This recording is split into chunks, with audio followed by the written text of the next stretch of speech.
Welcome to Arjuna Government Exams Quiz. Today's current affairs. Let's begin. Arjuna सरकारी परीक्षा quiz में आपका स्वागत है। आज की करंट अफेयर्स। चलिए शुरू करते हैं।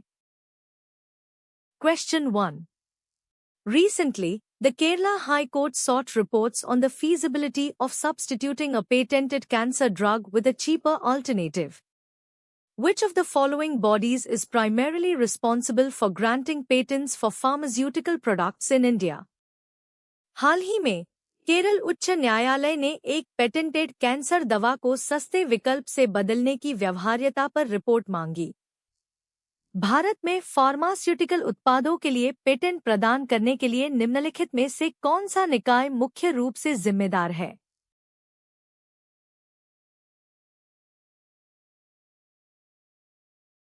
The correct answer is Indian Patent Office.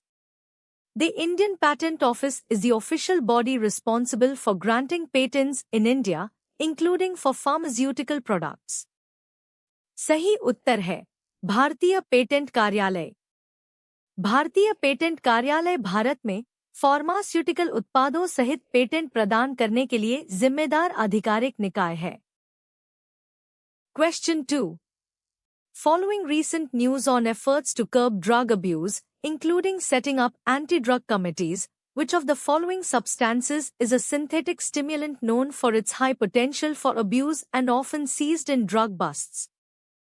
नशीली दवाओं के दुरुपयोग पर अंकुश लगाने के प्रयासों, जिसमें नशीली दवाओं के खिलाफ समितियों की स्थापना भी शामिल है, से संबंधित हालिया खबरों के बाद निम्नलिखित में से कौन सा पदार्थ एक सिंथेटिक उत्तेजक है जो अपने उच्च दुरुपयोग की क्षमता के लिए जाना जाता है और अक्सर नशीली दवाओं के छापों में जब्त किया जाता है?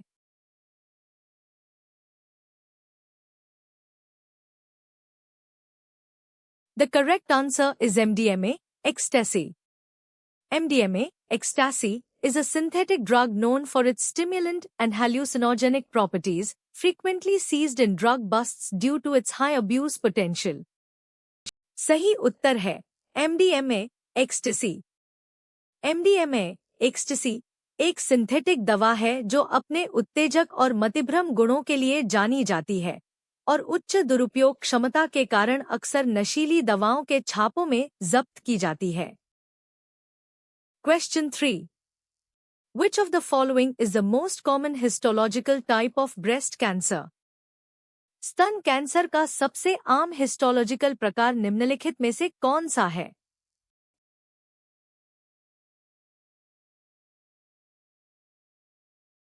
The correct answer is invasive ductal carcinoma, IDC.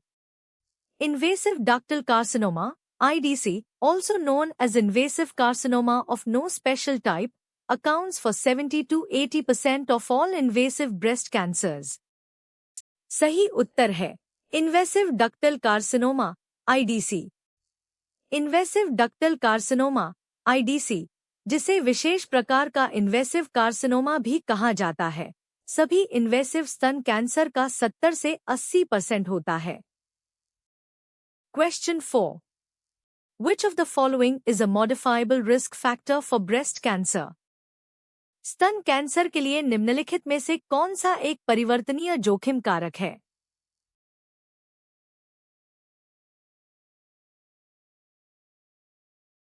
The correct answer is obesity. Obesity is a modifiable risk factor for breast cancer, especially in postmenopausal women, due to increased estrogen production in adipose tissue. सही उत्तर है मोटापा। मोटापा स्तन cancer के लिए एक परिवर्तनीय जोखिम कारक है, खासकर रजोनिवृत्त महिलाओं में वसा ऊतक में एस्ट्रोजन उत्पादन में वृद्धि के कारण। Question 5. Sentinel lymph node biopsy is primarily indicated in breast cancer for which of the following purposes? स्तन कैंसर में सेंटिनल लिम्फ नोड बायोप्सी मुख्य रूप से निम्नलिखित में से किस उद्देश्य के लिए इंगित की जाती है?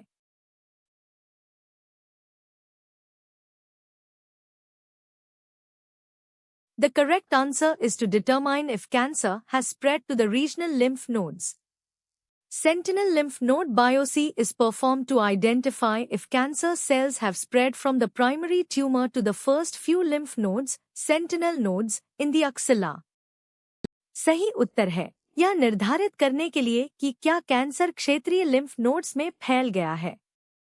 सेंटिनल लिम्फ नोड बायोप्सी यह पहचानने के लिए की जाती है कि क्या कैंसर कोशिकाएं प्राथमिक ट्यूमर से एक्सिला में पहले कुछ लिम्फ नोड्स, सेंटिनल नोड्स, में फैल गई है। Question 6. The most common and serious complication following a total thyroidectomy is कुल थायराइडेक्टोमी के बाद सबसे आम और गंभीर जटिलता है।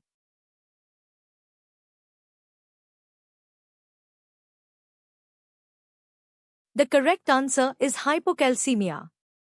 Hypocalcemia due to accidental removal or damage to the parathyroid glands is the most common metabolic complication after total thyroidectomy. सही उत्तर है हाइपोकैल्सीमिया। पैराथायराइड ग्रंथियों को गलती से हटाने या क्षति के कारण हाइपोकैल्सीमिया कुल थायराइडेक्टोमी के बाद सबसे आम चयापचय संबंधी जटिलता है। Question 7. Which of the following is a definitive indication for surgical thyroidectomy in a patient with hyperthyroidism? Hyperthyroidism वाले रोगी में सर्जिकल थायराइडेक्टोमी के लिए निम्नलिखित में से कौन सा एक निश्चित संकेत है?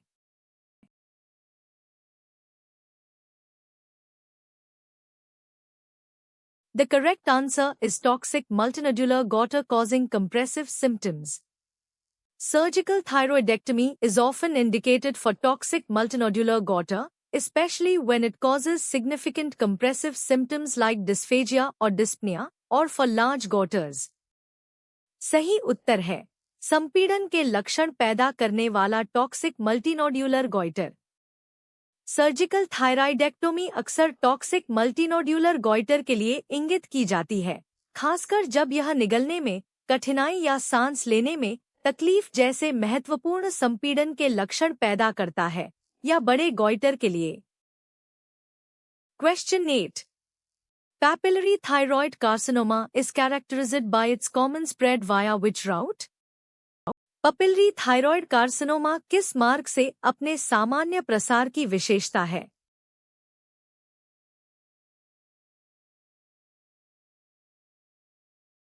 The correct answer is lymphatic spread. Papillary thyroid carcinoma typically spreads via lymphatic channels to regional lymph nodes in the neck. सही उत्तर है लिम्फेटिक प्रसार। पपिलरी थायराइड कार्सिनोमा आमतौर पर लसीका चैनलों के माध्यम से गर्दन में क्षेत्रीय लिम्फ नोड्स तक फैलता है। Question 9. A patient presenting with paroxysmal hypertension, palpitations, and sweating should be investigated for which adrenal gland tumor? Paroxysmal उच्च रक्तचाप, धड़कन और पसीने के साथ प्रस्तुत एक रोगी को किस अधिवृक्क ग्रंथि के ट्यूमर के लिए जांच की जानी चाहिए?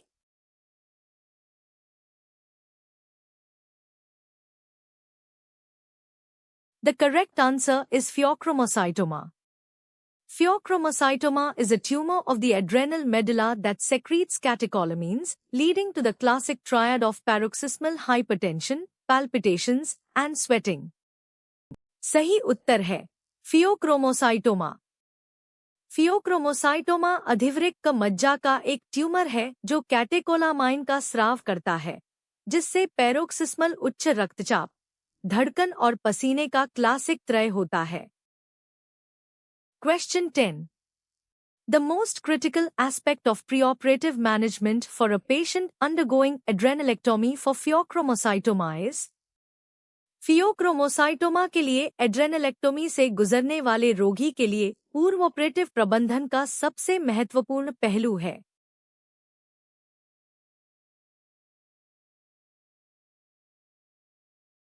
The correct answer is alpha-adrenergic blockade.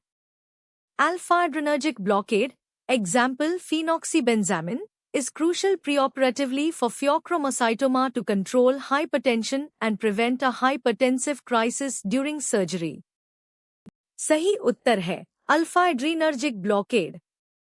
Alpha-adrenergic blockade, जैसे फेनोक्सीबेंजामिन, फियोक्रोमोसाइटोमा के लिए पूर्वऑपरेटिव रूप से उच्च रक्तचाप को नियंत्रित करने और सर्जरी के दौरान उच्च रक्तचाप के संकट को रोकने के लिए महत्वपूर्ण है।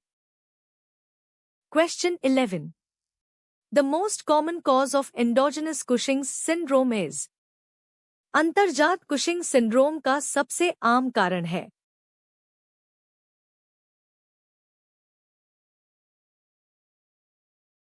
The correct answer is pituitary adenoma, Cushing's disease. Cushing's disease, caused by an ACTH-secreting pituitary adenoma, is the most common cause of endogenous Cushing's syndrome. सही उत्तर है पिट्यूटरी एडेनोमा, कुशिंग रोग। कुशिंग रोग स्रावित पिट्यूटरी एडेनोमा के कारण होता है। अंतर्जात Cushing syndrome का सबसे आम कारण है। Question 12. Which of the following best describes a fibroadenoma of the breast? निम्नलिखित में से कौन सा स्तन के फाइब्रोएडेनोमा का सबसे अच्छा वर्णन करता है?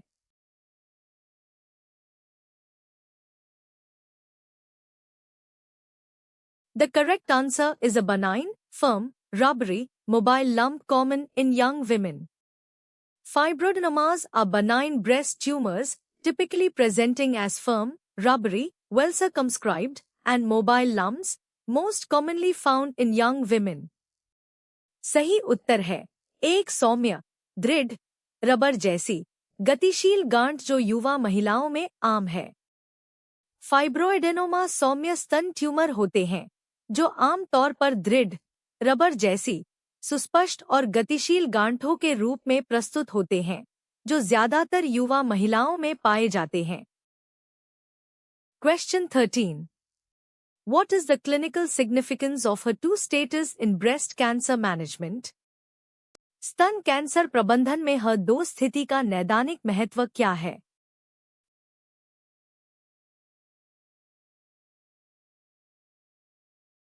The correct answer is it indicates suitability for anti-HER2 targeted therapies. HER2, human epidermal growth factor receptor 2, status determines whether a patient's breast cancer is eligible for targeted therapies like trastuzumab, Herceptin. सही उत्तर है यह एंटी-HER2 लक्षित उपचारों के लिए उपयुक्तता को इंगित करता है।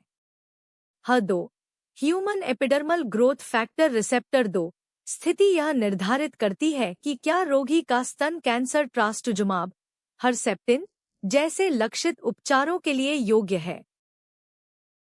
Question 14. Which serum biomarker is most useful for monitoring recurrence in medullary thyroid carcinoma, MTC? Medullary thyroid carcinoma, MTC, में पुनरावृत्ति की निगरानी के लिए कौन सा सीरम बायोमार्कर सबसे उपयोगी है?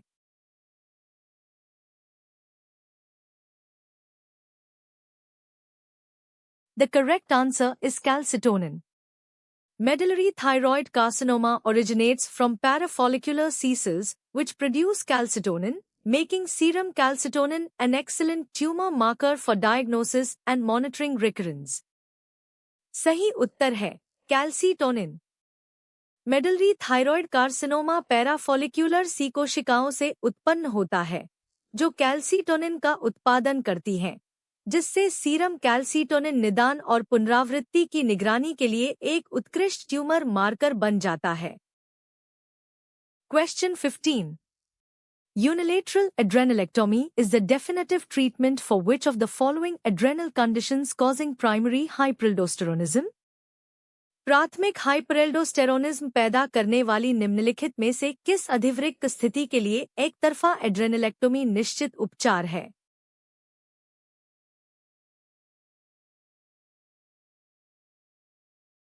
The correct answer is aldosterone-producing adenoma, Conn's syndrome.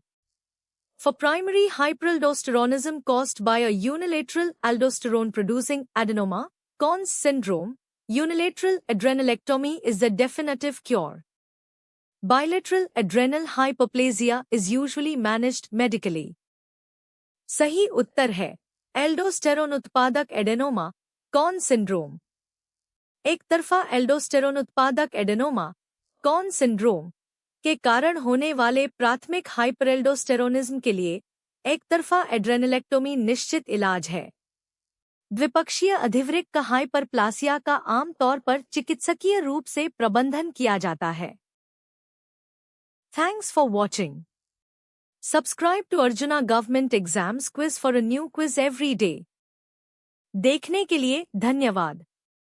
हर दिन नई क्विज के लिए अर्जुना सरकारी परीक्षा क्विज को सब्सक्राइब करें।